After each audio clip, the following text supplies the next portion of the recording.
The phone call came on a Wednesday afternoon in late October, and Carla Bressen would remember the exact slant of light across her cubicle wall for the rest of her life. The way the autumn sun had cut between the blinds and laid down 4 pale gold bars on the carpet, as though the room itself were already trying to tell her that something was about to be measured and divided. She was 54 years old.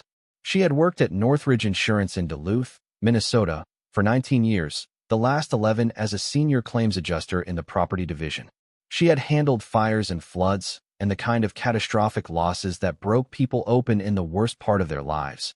And she had spent 19 years learning how to sit across a kitchen table from a stranger and help them understand that the value of a thing was not always the same as what it meant to them. She had been good at it. She had been quiet and careful and never once been told there was a problem with her work. The man who called her into the small, windowless conference room was named Brent Holloway. He was a regional vice president she had met exactly twice. He had a folder. He used the word consolidation the way you might use the word autumn, as though it were simply something that happened to a year and could not be argued with. The property division was being merged with the operations center in Omaha. 26 positions were being eliminated. Hers was one of them. Effective immediately, there was a separation agreement. 6 weeks for 19 years. He did not meet her eyes, and Carla understood that this was kindness of a sort, because if he had met her eyes she might have said something she could not take back, and they both knew it. She asked one question. She asked whether her team had been notified yet. He said the conversations were happening in sequence throughout the afternoon. She nodded, took the folder, and walked back to her cubicle to gather the things on her desk that belonged to her, which turned out to be remarkably few. A coffee mug her daughter had given her for Mother's Day 11 years ago, a framed photograph of her late father standing on the dock at the cabin holding a small northern pike, a desk plant she had been keeping alive since 2009 through sheer stubbornness, and a small wooden bird her father had carved for her when she was 9 years old, which she had kept on the corner of every desk she had occupied since. She put them in a paper grocery bag because she did not have a box, and she walked out past the cubicle of a younger woman who looked up and looked away and looked up again, and Carla simply lifted her hand in a small gesture that was not quite a wave and kept walking. If you're enjoying this story so far, don't forget to hit the like button and subscribe. Drop a comment telling me where in the world you're watching from. I love hearing from you. She sat in her car in the parking lot of Northridge Insurance for 40 minutes without turning the key. The wind off Lake Superior was coming up the bluff from the harbor and pushing the last of the yellow birch leaves across the asphalt in small dry whispers. She watched them move. She watched the light fade from a thin afternoon gold to something colder and more honest. She thought about calling her daughter Hannah, who was 31 and lived in Minneapolis and had just had her second child. She thought about calling her friend Renee, who had retired the previous spring and who would, if Carla told her, drive over within the hour with a bottle of something and a great deal of indignation. She didn't want indignation. She didn't want a bottle. She didn't, she realized, want anyone in particular to be the witness to whatever it was she was about to do. So she started the car and she drove home, and she went into the small 2-bedroom house in West Duluth where she had lived alone for the 6 years since her husband Jonas had died of a heart attack in his sleep at 53. Leaving her widowed at 48 with a mortgage and a daughter in graduate school, and the particular kind of grief that has no rehearsal. She walked through the rooms and looked at them as though she were a stranger doing an estate inventory. The couch, the bookshelf, the kitchen table where she ate alone almost every night, and where Jonas's coffee mug still sat on the second shelf of the cupboard because she had never been able to bring herself to give it away. She packed a duffel bag. She did not allow herself to think too carefully about what she put into it. Well, socks, a heavy sweater, 2 flannel shirts of Jonas's that she had kept, and that still, 6 years on, carried something of his particular smell in the deep folds of the collars. Her father's old field jacket, which she had inherited when he died 8 years ago, and which she had worn perhaps 4 times in the years since because every time she put it on, the weight of his absence had landed in her chest in a way she had not been able to absorb. A toothbrush. A book she had been meaning to read for 2 years. A flashlight. The carved wooden bird from her desk. She did not pack a great deal of food, because she did not, at that moment, intend to be at the cabin long enough to need food. She thought she would drive up, sit by the lake for a day, perhaps 2, and let the sound of the water do whatever it was going to do, and then drive home and begin the work of figuring out what came next. She did not know yet that the cabin was already occupied. She did not know that her father had left behind something she had been walking past for 8 years without seeing it. She did not know that the small, unpainted shed behind the cabin, the one her father had always called the ice house even though no one had stored ice in it since the 1970s, contained, inside a metal box bolted to a floor joist she had never once looked at, the answer to a question she had not yet thought to ask. She knew only that her father had built that cabin on Loon Hollow Lake in the Boundary Waters country of northern Minnesota over the course of 14 summers in the 1970s and 1980s, and that he had left it to her in his will, and that he had written in the margin of the deed, in his small, careful draftsman's hand, the words for when the noise gets too loud. She knew that the noise had been very loud that afternoon in the windowless conference room with Brent Holloway and his folder.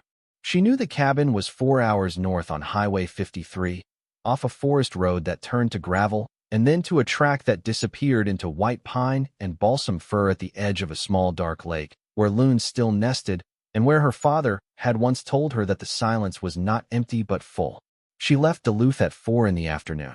By the time she reached Virginia, she had the headlights on. By the time she turned off the highway onto County Road 24, it was full dark, and the temperature outside the car had dropped below 30, and the first hard frost of the season was settling onto the long brown grass at the edges of the road. She drove the last 12 miles slowly. She had not driven this road in over 6 years.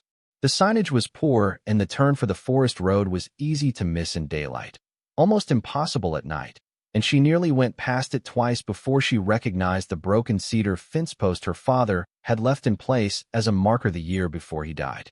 The forest road was rougher than she remembered.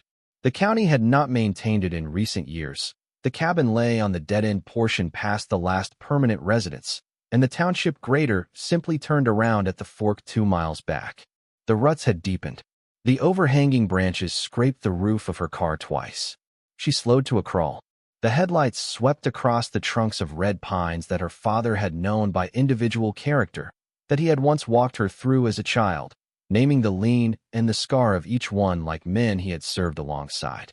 She came around the last bend where the track widened slightly and the trees opened toward the lake, and she saw the cabin set back on the rise above the water, and she stopped the car so hard the seatbelt locked across her chest. Every window was lit. A thin column of smoke was rising from the stone chimney her father had built by hand the summer she had turned 12. It rose straight up into the cold, still air and dissolved against the stars. The porch light, the small amber porch light her father had installed in 1982 and that she had not seen burning in 8 years, was on. Inside the cabin, behind the front window, a silhouette moved slowly across the room, paused, and moved again. Carla sat with both hands on the wheel and did not move. The engine idled. The heat blew softly against her hands and her face. She watched the silhouette move a second time, and then she saw it bend, and she understood that whoever was inside the cabin was tending the fire in the wood stove. Her first thought, like Miriam Voss's first thought in a Vermont cabin 2 states away in a different life she would never hear about, was that this could not possibly be happening. The cabin had been locked. She held the only key. She had paid the property taxes herself every March for 8 years without once asking what she was paying them for. No one knew she was coming.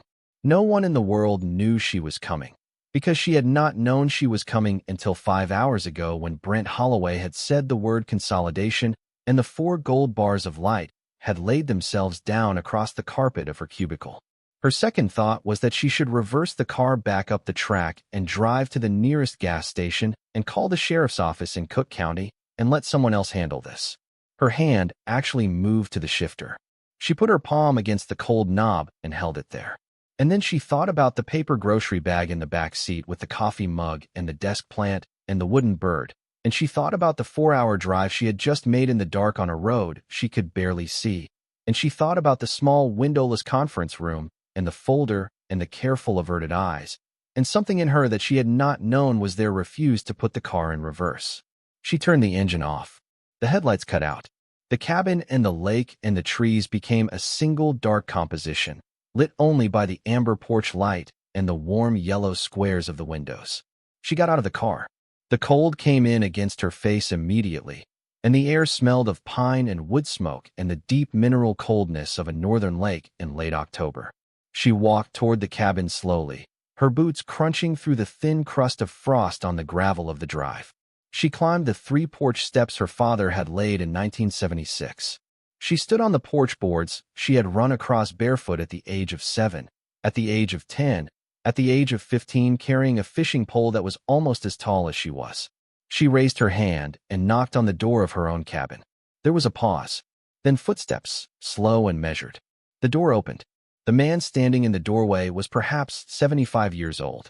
He was tall and lean and weathered in the way of people who have spent the largest part of their lives outdoors. His hair was white and cut short. He had a neatly trimmed white beard. He was wearing a heavy gray wool shirt tucked into canvas work pants and the kind of leather suspenders that had been built before suspenders had become a fashion item. His eyes were dark and clear and entirely unsurprised. He looked at her for a long moment, and then he said, in a voice that was quiet and unhurried and carried the slight rounded vowels of someone who had grown up in the Iron Range, "You must be Carla." She did not answer. She could not. She stood on the porch in her father's field jacket and looked at this stranger in the doorway of her father's cabin and felt her entire life reorganizing itself behind her in a way she could not yet follow. "I am Walter Ahmet," the man said. "Your father and I built that woodshed together in 1979. I was hoping you would come up this fall." He stepped back from the door, coming out of the cold. "The stove is hot, and there is coffee. I think you and I have a good deal to talk about." Carla did not move for what felt like a long time. The cold pressed against the back of her neck. The amber porch light hummed faintly the way it had always hummed since 1982. Behind Walter Ahmet, the inside of the cabin was warm and lit and unmistakably alive. The ironwood stove burning with a low orange light through its glass door, a kerosene lamp on the kitchen table, 2 of her father's wool blankets draped over the back of the old pine armchair near the window. The smell that reached her through the open door was wood smoke and coffee and something else, something cooked and savory, that she identified after a moment as venison stew. She had been driving for 4 hours. She had not eaten since breakfast. She had been laid off that afternoon from a job she had given 19 years of her life to. She was standing on the porch of a cabin she owned, in front of a stranger who had spoken her name as though he had been expecting her. She stepped inside. The cabin was almost exactly as she remembered it, which was its own kind of shock. She had carried in her memory the version of the cabin from her father's funeral week in 2017. The version closed up and emptied and made into a place that had stopped being lived in. The cabin she walked into now was a cabin in active use. The shelves above the kitchen counter held jars of dry goods and a row of clean tin mugs. The cast iron pan that had been her father's pan was hanging from the hook above the stove, gleaming faintly from recent use. A book was open face down on the small table by the window, a worn paperback copy of a Sand County Almanac, which had been her father's favorite book and which had always sat on the shelf above the bunk in the small back bedroom. Walter Ahmet closed the door behind her. He moved across the room without hurry and lifted a tin mug from the shelf and filled it from the enamel coffee pot on the stovetop. He brought it to her where she was still standing just inside the door. He held it out. She took it. The warmth of the mug against her palms cut through the cold the way warmth always does in cabins in northern Minnesota in late October, and Carla felt something in her chest unclench in a way she had not been braced for. "Sit," Walter said quietly. He nodded toward the pine armchair near the stove. "You drove a long way." She sat. She had not realized how tired she was until she sat down. Her legs felt suddenly very heavy. The cabin was warm in the deep, settled way that wood stove warmth settles into a small, enclosed space, into the floorboards and the wood of the walls and the wool of her father's old blankets. And Carla took a long, careful breath and felt the smell of the cabin enter her in a way that bypassed thought entirely and went straight to the parts of her that had not been touched in years. Walter sat down across from her on the wooden bench he had pulled up to the stove. He did not say anything for a moment. He let her sit. He let her hold the coffee. He looked at the fire through the glass door of the stove with the contemplative patience of a man who had spent a great many hours of his life looking at fires. "Your father told me a fair amount about you over the years," he said eventually. "He said you were steady. He said you were the one in the family who did not need things explained twice. I am sorry it has taken us this long to meet." Carla looked at him. He did not look away. "You knew my father?" she said. It was not a question, but she needed to hear it again. 41 years, Walter said. We met in the summer of 1976 when he was first building the cabin. I had a small place across the lake on the east shore. My wife Meta and I bought it the year after we were married. Your father came across in his canoe one afternoon in July to ask if I had a particular size of auger he could borrow. He stayed for supper. We were friends from that day until the day he passed. Carla looked down at the mug in her hands. The coffee was very strong and very hot. She thought about her father. She thought about the 8 years she had spent thinking of him as a man whose life she had known thoroughly. Daughter, husband to her mother, draftsman at the iron mining engineering firm in Hibbing for 38 years, builder of one cabin, lover of one lake, reader of one specific kind of book. She had not pictured him having a friend across the lake for 41 years. She had not, she realized with a slow, cold honesty, pictured him having very many of his own things at all. She had pictured him in relation to her, as her father, and had let that be sufficient. He never mentioned you, she said. No, Walter said. He wouldn't have. Your father kept his pieces in their own drawers. He didn't talk about the cabin much down in Duluth, did he? He didn't talk about the cabin much anywhere except at the cabin.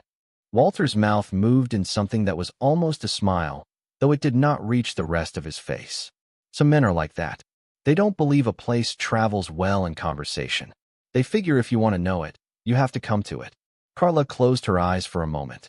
Her father, exactly. Her father, exactly that. How are you in the cabin tonight, Walter? She asked. She tried to keep the question gentle, because the man had given her coffee and a chair, and she did not want to be ungrateful, but she also needed to understand what was happening. I had the only key. The door was locked. It was locked, Walter said. I have the other key. Your father gave it to me in the spring of 1998. He asked me to look in on the place when he could not get up here himself, and after he passed, he had asked me, through his lawyer, in a letter, to keep doing what I had been doing, to watch the cabin until you came. He paused. He thought you would come sooner. I think he had hoped you would come the first or second autumn. But grief works on its own clock, and I have known plenty of people who could not enter a place their father had built until they were ready to enter it. I did not begrudge you the time. Carla sat very still. He left you a key to my cabin, she said. He left me a key to your father's cabin, Walter said carefully. And then it became your cabin. There is a distinction I have tried to honor. I have not stayed here without leaving a note when I come and go. I have not moved his things or changed the configuration of the rooms. I have been doing what your father asked me to do, looking in on the place, making sure the roof is held, splitting wood, keeping the chimney clear, and a few other things I will tell you about when you have eaten and slept and are ready to hear them. I had not intended to be in the cabin when you arrived. I had come up this evening because the forecast called for a hard frost, and I wanted to drain the kitchen pipe before it froze. The stove was cold when I got here. I lit it because I was going to be a few hours. I had no way to know you were coming. He looked at her steadily. You are welcome to ask me to leave, Carla. This is your house. I have a canoe at the dock. I can be off the property in 15 minutes, and you will not see me again unless you ask to. But before you decide that, I would like you to eat some of the stew on the stove, and I would like you to sleep in the bunk, and I would like you to wake up tomorrow in your father's cabin in your own time. And then if you want me to leave, I will leave. I am old enough to have learned that no good decision is made by someone who has been driving in the dark and has not eaten. Carla looked at him. She looked at the fire. She looked at the worn copy of a Sand County almanac on the table by the window, lying open at a page she could not read from where she sat, but that she suspected was the chapter on November, her father's favorite chapter, the one about the geese coming through. All right, she said. Walter rose without comment, lifted a deep ceramic bowl from the shelf, ladled stew into it from the pot at the back of the stove, set it on the small kitchen table with a wooden spoon, and stepped outside without another word, closing the door quietly behind him to let her eat alone. Carla sat at the table where her father had eaten 10,000 meals, and she lifted the spoon, and the first taste of the stew was so deeply and immediately familiar that she had to set the spoon down and press the heels of both hands against her eyes for a long moment before she could continue. Walter had cooked it the way her father had cooked it. The same dark stock, the same bay leaves, the same coarse-cut root vegetables. She did not know if Walter had learned the recipe from her father, or her father had learned it from Walter, or both of them had simply learned it from the same older generation of North Country men who had cooked venison stew in cabins on small dark lakes for 100 years. She ate slowly. She ate all of it. By the time she had finished, the cabin had settled into her in a way that the world outside the cabin had not been able to settle into her in a long time. And when Walter came back inside, stamping the cold off his boots, she looked up at him and said simply, "Don't leave tonight, Walter. It is too cold and it is too dark. We can talk in the morning." Walter nodded once. "I will sleep on the bench by the stove," he said. "I have done it before." "You will sleep in the back bedroom," Carla said. "I will sleep in the bunk. The back bedroom has a proper mattress, and I am younger than you are." Walter's mouth moved again in that almost smile, and this time it did reach the rest of his face, faintly. "Your father said the same thing the night of the first heavy snow in 1981, he said. "I lost the argument that night, too." He banked the stove for the night with the care of a man who had banked 10,000 stoves. He lit a second small lamp and carried it through to the back bedroom, the bedroom that had been her father's. Carla heard him set the lamp down on the small table. She heard the springs of the old bed accept his weight. She heard, after a few minutes, his breathing settle into the slow, even rhythm of an old man who has learned how to sleep in a cabin in October. She climbed into the bunk in the small front bedroom. The bunk was narrow and the wool blanket was scratchy and the pillow smelled, very faintly, of cedar. She slept for 9.5 hours. When she woke, the light through the small bedroom window was the particular pale gray of a North Country morning in late autumn, and somewhere out on the lake a loon was calling, and Carla Bressen, 54 years old, recently terminated from her job of 19 years, lay in her father's cabin and listened to the loon and understood that she had no idea at all what her life was going to look like, and that this was, against everything she would have predicted, not the worst thing she had ever felt. She lay still for a long time. The cabin was quiet but not silent. The stove ticked softly as the iron expanded and contracted around the small coals Walter had left burning through the night. Somewhere in the back bedroom an old man was breathing in his sleep. Outside, the loon called once more, and then it was answered, faintly, from farther down the shoreline. The first call had been the male, she thought, though she could not remember now where she had learned to distinguish them. Her father, almost certainly, on some morning 40 years ago that she had not known she would carry. She got up. She moved carefully because she did not want to wake Walter. She added 2 split lengths of birch to the stove and watched them catch. She put the kettle on. She pulled on her father's field jacket over her sleeping clothes and stepped out onto the porch. The lake was a flat sheet of pewter under a low gray sky. The first hard frost had laid white onto every branch and every blade of grass in the small clearing in front of the cabin, and the air had the deep, dry coldness that comes north of the 47th parallel in the last week of October. Carla stood on the porch boards in her father's coat and looked out at the lake she had not properly looked at since the year before her father died. Loon Hollow Lake was small, maybe 200 acres in total, and roughly L-shaped, the long arm running north into a stand of black spruce and tamarack, the short arm running east toward the rounded granite ridge that Walter Ahmet's family had once owned and apparently still did. The water was clear and cold and stained brown with tannin from the bog that fed the north arm. Her father had loved this lake with a particularity that she had recognized as a child without understanding. He had loved the specific configuration of it, the way the wind came down the long arm and laid the surface flat against the eastern shore, the way the loons nested every year in the same protected cove on the north side, the way the dock he had built ran out exactly 22 feet, because that was where the bottom dropped from sand to mud and the swimming stopped being good. He had loved it the way some men love a wife, she thought, which was a thought that came to her on the porch in the cold morning air without warning and made her have to put her hand on the railing for a moment. The door behind her opened. Walter came out onto the porch carrying 2 tin mugs. He handed her one. He did not say good morning. He stood beside her at the porch railing, and they looked at the lake together in silence for what was probably 4 or 5 minutes, but felt longer. The loon called again. The other loon answered. The mist rose off the water in thin, slow ribbons. "There are some things I need to tell you," Walter said eventually. He did not look at her. He looked at the lake. "I had thought I would tell you over the course of a few days. I think now I would rather tell you sooner than later, because the not telling is starting to feel like a weight I have been carrying for too long, and I am too old to carry weights I do not need to carry. Carla looked at him. All right. After breakfast, Walter said. Not before. I am old enough to have learned that no important conversation should be started on an empty stomach. She almost laughed. All right. They went back inside. Walter made oatmeal on the stovetop. He cut dried apples into it from a cloth bag that he had brought with him in his canvas pack the night before. They ate at the small table by the window with the lake visible through the glass. They did not say very much. Walter asked her about Hannah, whom her father had apparently mentioned often, and Carla told him about Hannah and about Hannah's husband Peter and about the new baby, a little boy named Felix who had been born in August. Walter listened with the careful attention of a man who had decided early in life that listening was a real activity and not the absence of one.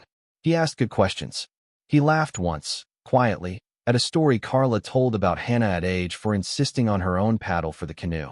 By the time they had finished and Walter had cleared the bowls and refilled the coffee, the sky had begun to lift slightly, and a pale sun was trying to come through the cloud cover over the eastern ridge. Walter set both mugs down on the table. He sat across from her. He folded his weathered hands together on the table in front of him. In the summer of 1998, he said, your father came to me with a problem. He had been approached by a man named Donald Vermeer, who at that time was the regional land manager for a company called Northland Aggregate. You will not have heard of them. They are a Wisconsin-based mining and quarry operation.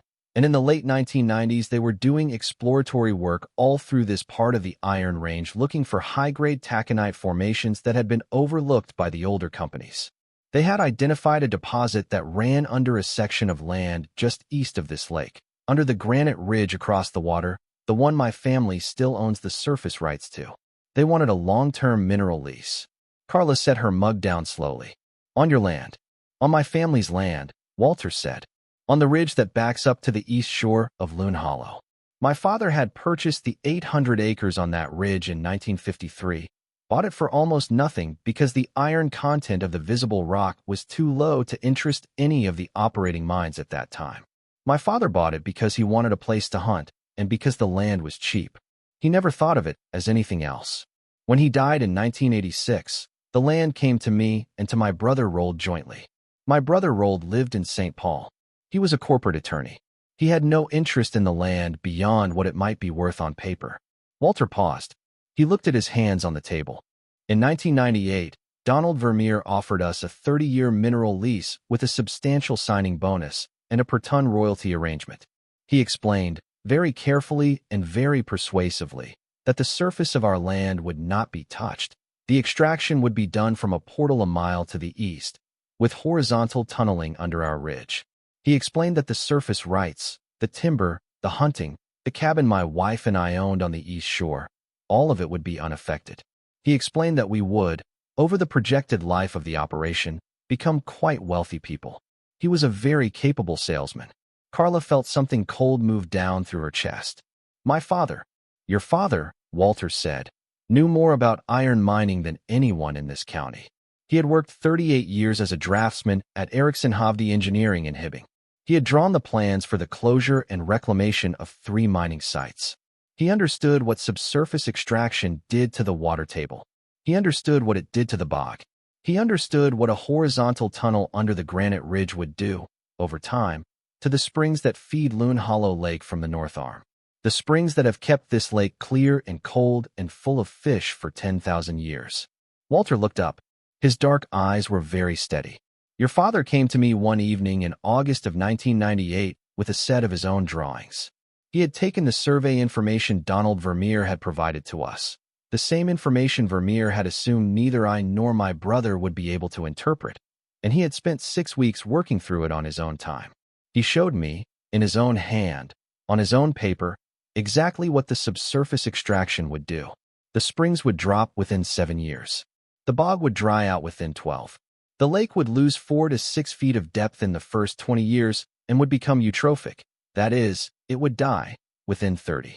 The fish would be gone in 15. The loons would be gone within 10. Carla had stopped breathing. My brother Rold wanted to sign the lease, Walter said quietly. He wanted it badly. He had 2 children entering expensive colleges, and a wife who had grown tired of being married to a man whose family money was tied up in 800 acres of trees. He told me I was being sentimental. He told me your father was overstating the risks. He told me that if I refused to sign, he would force a partition of the property through the courts, sell his half outright to Northland Aggregate, and let them deal with me. Walter took a slow breath. Your father did 3 things, Carla. First, he sat down with my brother Rold in this cabin, at this table, for an entire weekend in September of 1998, and he walked him through every page of those drawings, every calculation, every projection. He did not raise his voice. He did not argue. He simply showed him. By the end of that weekend, my brother Rold had understood, for the first time in his adult life, what he had been about to do. He left this cabin a changed man. He died 4 years later of pancreatic cancer, and the last conversation we had was about that weekend, and about your father, and about what he had been spared from doing. Walter's voice had grown quieter. Second, your father drew up, with the help of a land use attorney in Duluth, a perpetual conservation easement on the 800 acres of the ridge, in coordination with the Minnesota Land Trust, that legally prohibits any subsurface or surface extraction of minerals on that property in perpetuity. My brother Rold and I signed it together in November of 1998. It is recorded in St. Louis County. It cannot be undone. Northland Aggregate withdrew its offer the following month. They went on, eventually, to operate elsewhere. They have not been back. Carla pressed her hand against her mouth. Third, Walter said, your father did something I did not know about until 2 years after he died. He did it without telling me, because he knew I would have refused to accept it if he had asked.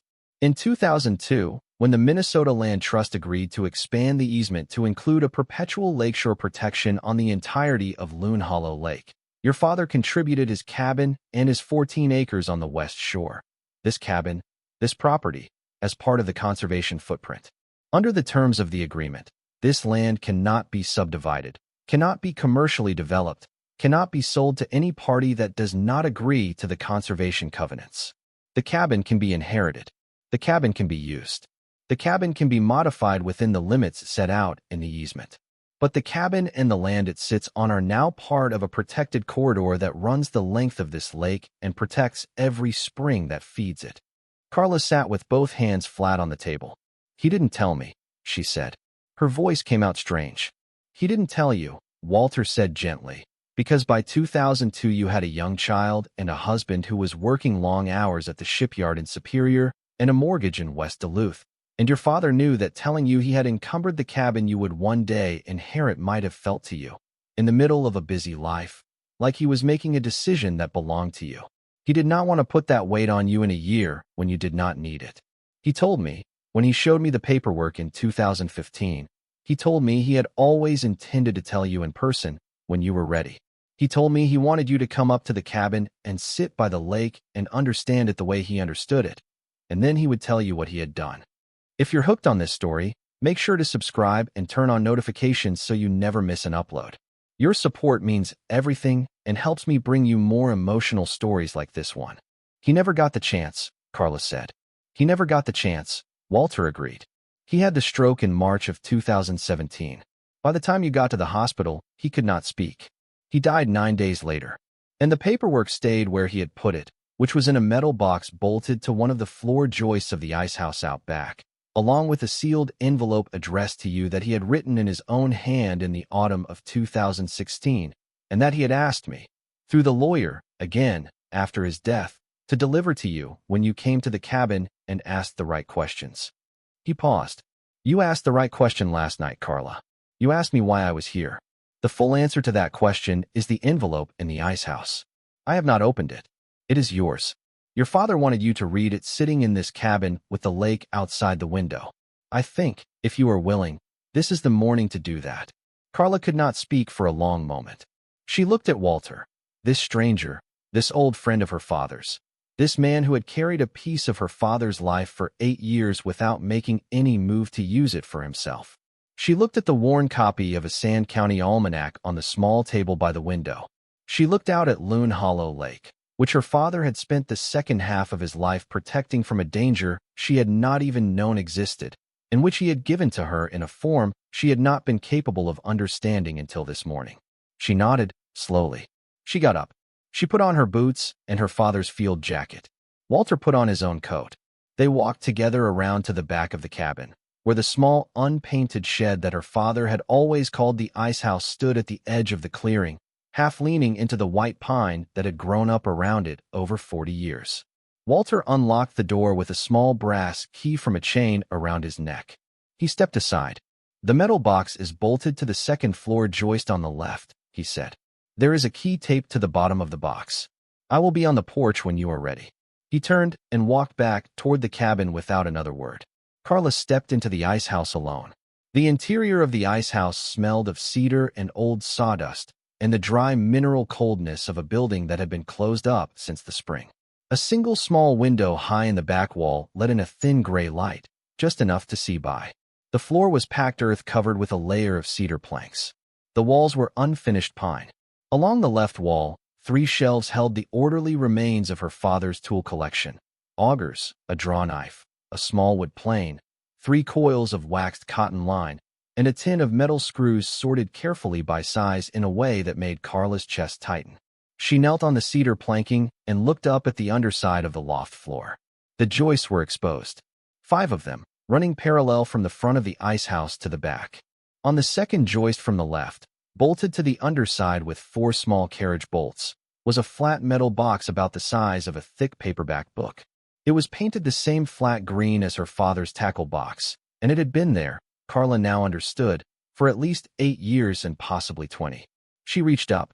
The box was cold against her hand. She felt along the bottom and found the small brass key taped there with a strip of waxed cloth tape that had grown brittle with age. She peeled it free.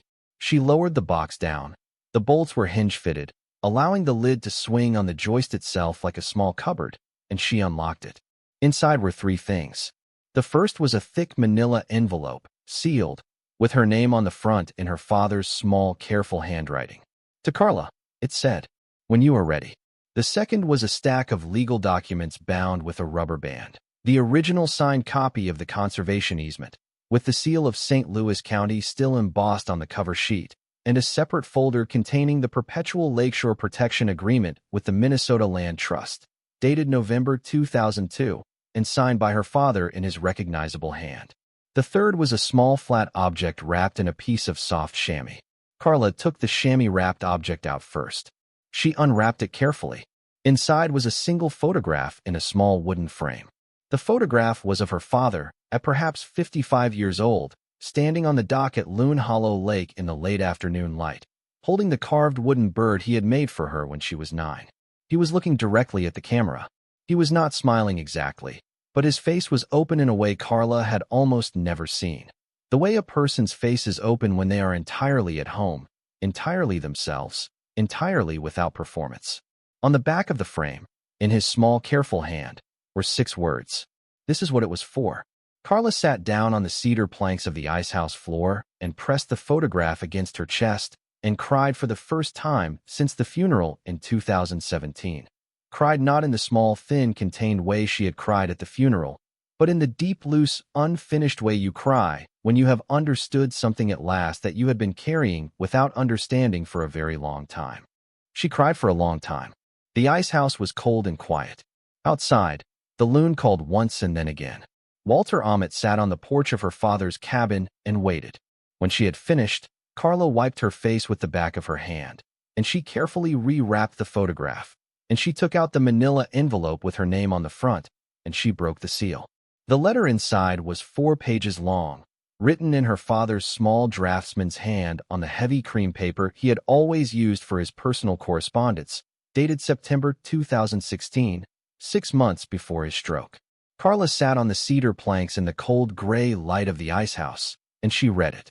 "Carla," it began, "if you are reading this letter, then Walter has done what I asked him to do, which is to wait until you came up here on your own and asked the right kind of questions. I knew you would come eventually. I knew you would come when you needed to. I did not want to make you come before you were ready. There are things I should have told you in person, and the fact that I am writing them in a letter instead is a failure of mine that I will not pretend is anything else. I have always found it easier to draw a thing than to say it. You inherited this from me, and I am sorry for it. You will have spent a great deal of your life listening to other people and not being asked enough about yourself. I noticed. I noticed every time, and I did not always know how to give you the room you needed. Your mother was better at that than I was. I wish she had lived to see you grow into the woman you have become. The lake and the cabin and the 800 acres on the East Ridge are now part of a protected corridor that will outlive all of us. The easements are recorded, and they cannot be undone. The cabin is yours. The land it sits on is yours. The lake is no one's, the way no lake has ever truly been anyone's, but it is safer now than it was, and that is the thing I am proudest of in my entire life. Not the engineering, not the years at the firm, not anything I built with my hands. Only this, that I noticed in time, and I did not look away, and I drew the thing carefully enough that it could not be undone. Walter Ahmet is the best friend I ever had, and the fact that I never brought him into a room with you is one of the regrets I will carry into whatever comes next. He is honest. He has a wife named Meta who is gentler than he is and sharper than him too. They have a daughter named Inga who lives in Bemidji and a son named Evend who lives in Anchorage, and they will all welcome you if you ever choose to know them. I am giving Walter the keys and the box and the responsibility of waiting for you. He has agreed to it. He will not push. He will not intrude. He will be there if you want him to be. The wooden bird I carved for you when you were 9 years old was a kingfisher. You have probably forgotten, because I never said it out loud. I made it for you because you had asked me, that summer, why kingfishers did not seem afraid of anything. I had told you they were afraid of plenty of things, but that they had decided, somewhere along the way, not to let the fear be the thing that decided where they fished. I have thought about that a great deal in the years since. I do not know if I lived up to it. I think you have. I think you have been a kingfisher your entire adult life, and you have not known it because no one ever told you what you were doing. Whatever has brought you up here, Carla, whatever the noise that finally got loud enough, I want you to know that this place was always for this. It was not a vacation house. It was not a hobby. It was a thing I was building for the moment in your life when you would need a place that was already paid for, already protected, already yours, and where you could decide what came next without anyone standing over your shoulder telling you what to do. I built it for the kingfisher in you. I built it for the time you would need it. The time is now, I think, or you would not be reading this. The lake is yours to fish. The cabin is yours to live in. The land is yours to keep and trust the way I kept it. I trust you to know what to do. All my love. Always, your father. Carla folded the letter carefully along the same creases her father had made when he sealed it in 2016. She put it back in the envelope. She put the envelope back in the box. She took the photograph in its wooden frame and held it against her chest with one hand, and she stood up slowly in the cold of the ice house, and she walked out into the gray morning light. Walter was sitting on the porch as he had said he would be.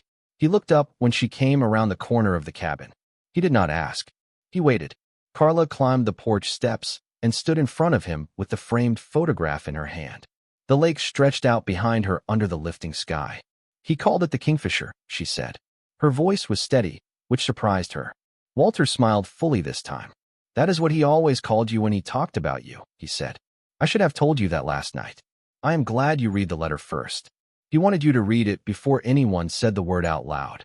Carla sat down on the porch beside him. They watched the lake. After a while she said, Walter, I was laid off yesterday. From a job I have been at for 19 years. I drove up here because I did not know where else to go. I had thought I would spend a day or two by the lake and drive back down to Duluth and try to figure out what to do with the rest of my life. All right, Walter said. I do not know yet what I am going to do, she said. But I know I am not going back to Duluth this week. I think I am going to stay up here for a while. I think I am going to learn what my father knew. I think I am going to ask you a great many questions over the next several weeks, if you are willing to answer them. I have time, Walter said.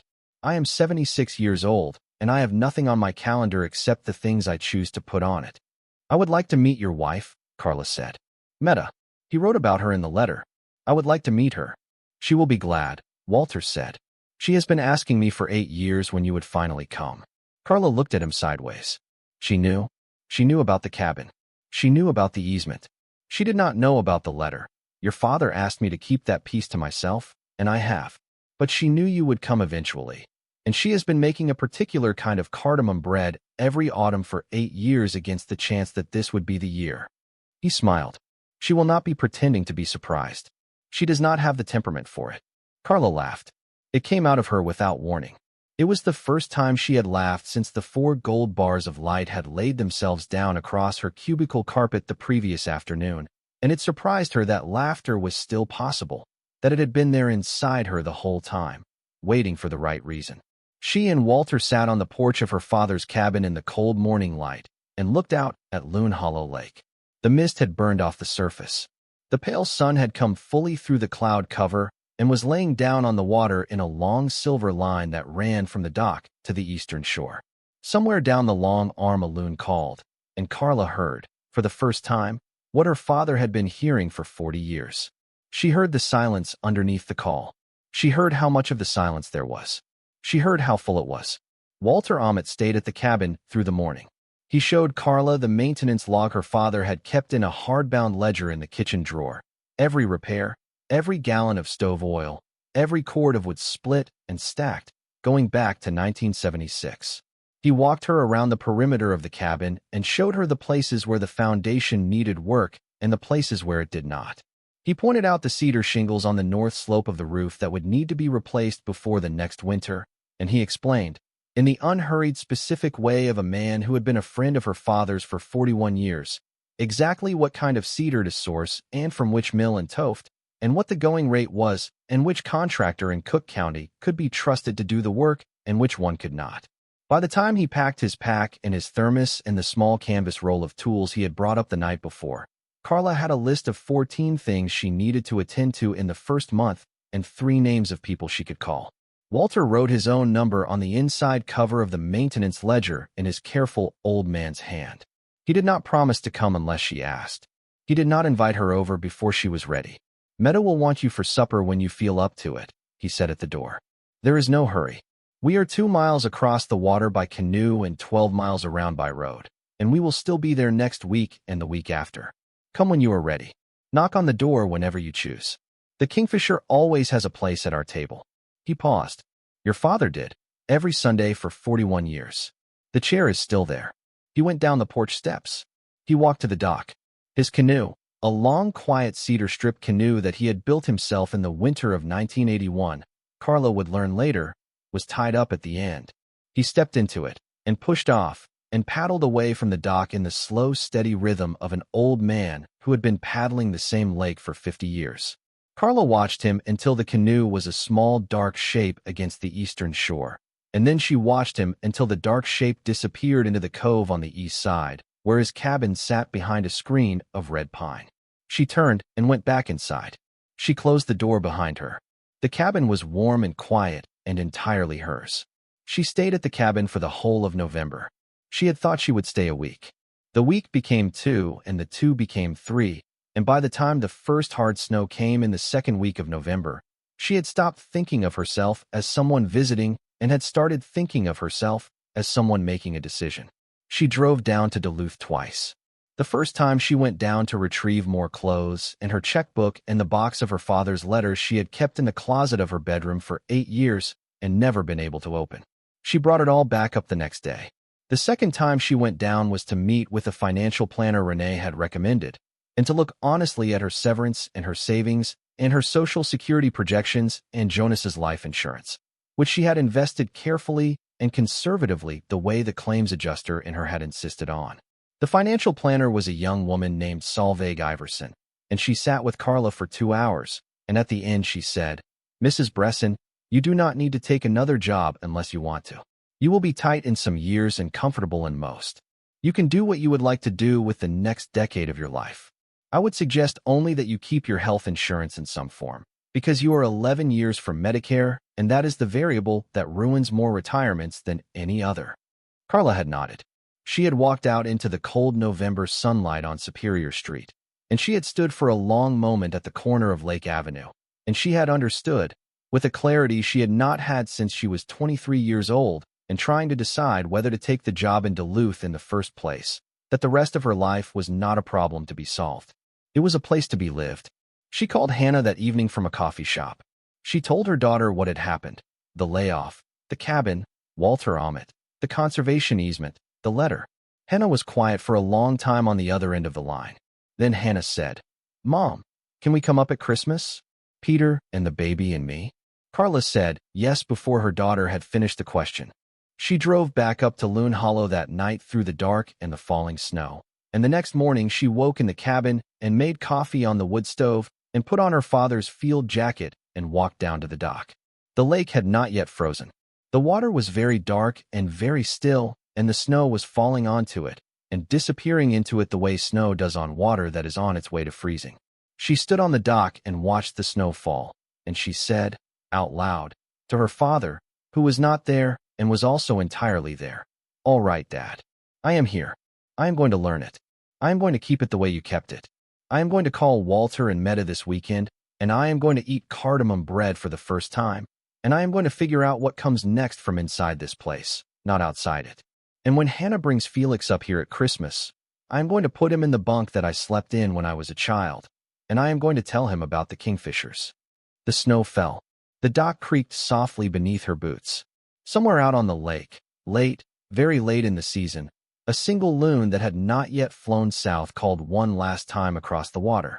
Carla Bressen, 54 years old, stood on the dock her father had built in 1978 and listened to the silence underneath the call, and she understood, finally, and without reservation, that she had not been laid off into nothing. She had been laid off into a life. Winter came down on Loon Hollow Lake in the third week of November and stayed. The lake froze on a Tuesday in the small hours of the morning, the surface going from open dark water to a thin sheet of glass, and then to a solid white plain in the course of 48 hours. Carla woke each morning to a world that had been simplified to its essentials: white, gray, the dark stripes of bare birch and the green-black of the spruce, and the small warm yellow squares of her own cabin windows seen from the dock when she walked out before dawn to watch the light come up. She learned the cabin. She read every page of her father's maintenance ledger. She found the secondary key to the ice house and the third key, which she had not known existed, to the small root cellar that her father had dug beneath the kitchen floor in 1980 and that she had not seen since she was a child.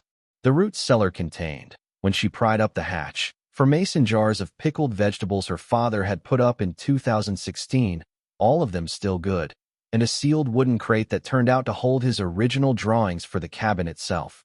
28 pages of precise pencil work on engineering paper, each elevation and each cross-section and each joist plan, dated and signed in his small, careful hand. She had taken the drawings up to the kitchen table, and she had sat with them for the better part of an afternoon, and she had understood, looking at the small notations he had made in the margins: consult Walter Ridge beam, check frost line with county before pouring, Meta's cardamom bread, ask for recipe, that her father had built this cabin in close consultation with the Omets the entire time, and that the cabin had been from the very first stroke of pencil a thing built between friends, not a thing built in isolation. She had not known.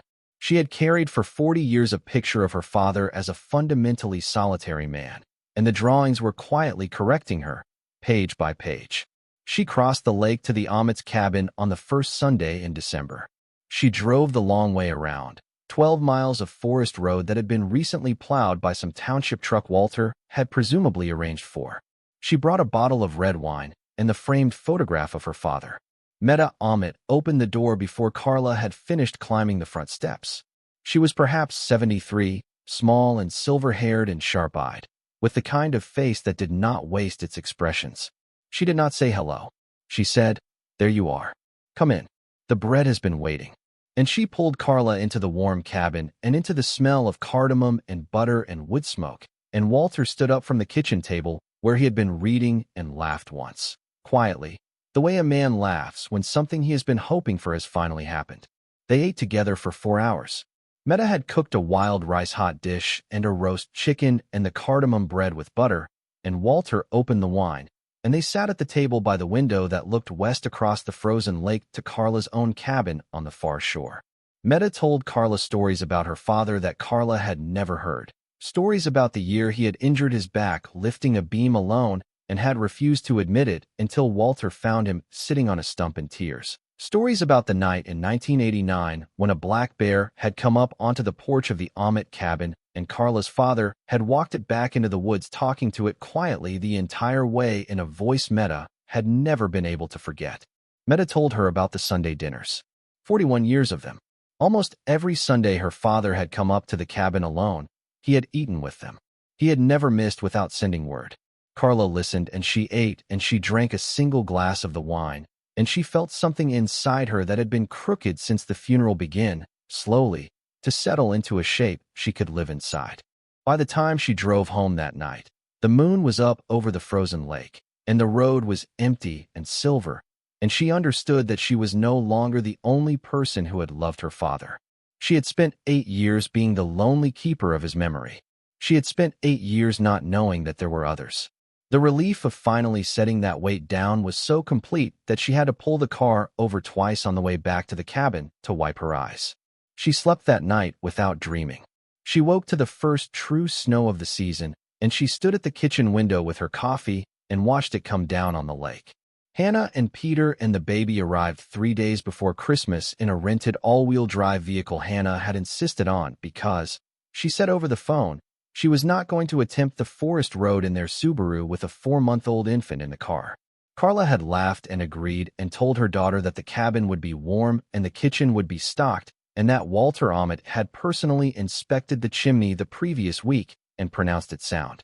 Hannah's face when she stepped into the cabin for the first time in her adult life. She had last been to Loon Hollow at age 14, the summer before her grandfather had decided his health no longer allowed him to host visitors, was a thing Carla would carry with her always.